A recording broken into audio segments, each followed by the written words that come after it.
I was 11 years old. And what were you doing here? Why were you an activist at 11 years old? I knew even then that in order to create change, you had to create action. I'd been taught from a young child. At 5, like I said, at 5 years old, I already knew I was black. I already knew there were places I could not go. At that age, I just wanted to go to the movies. I just wanted to drink from any water fountain that I wanted to, because at 8 years old, I'd been reprimanded for drinking at the White Fountain, not knowing.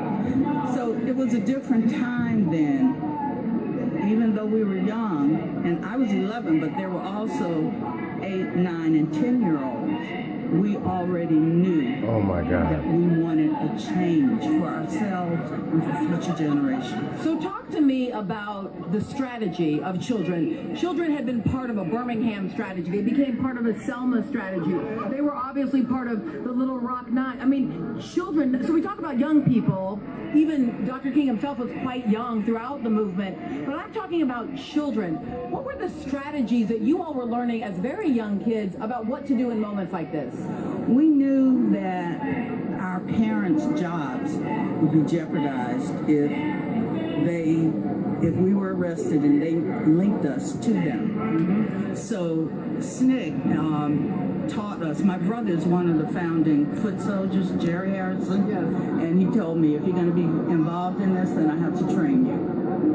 And we were taught and given made-up names, so that when we were arrested, we were questioned, we would have a fake name and they would know the name to come and get us. That way, we wouldn't be jeopardizing our parents' job, but they would know who to ask for when they were coming to bail us out.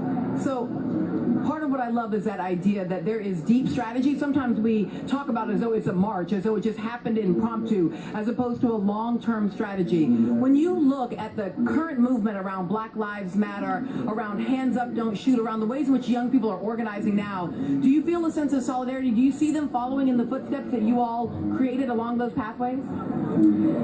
Sometimes, and sometimes not. I feel a disconnect from 50 years ago instead of the transition on. And I blame our parents, myself,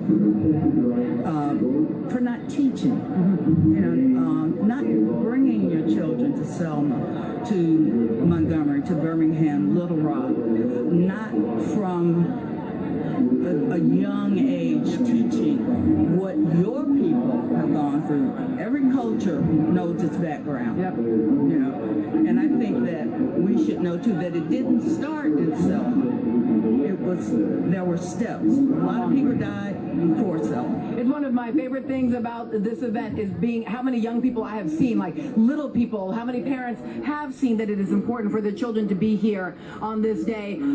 I want to send this over now to my colleague, Joy Reed. She's over at Brown Chapel where the service is beginning to wrap up. Joy.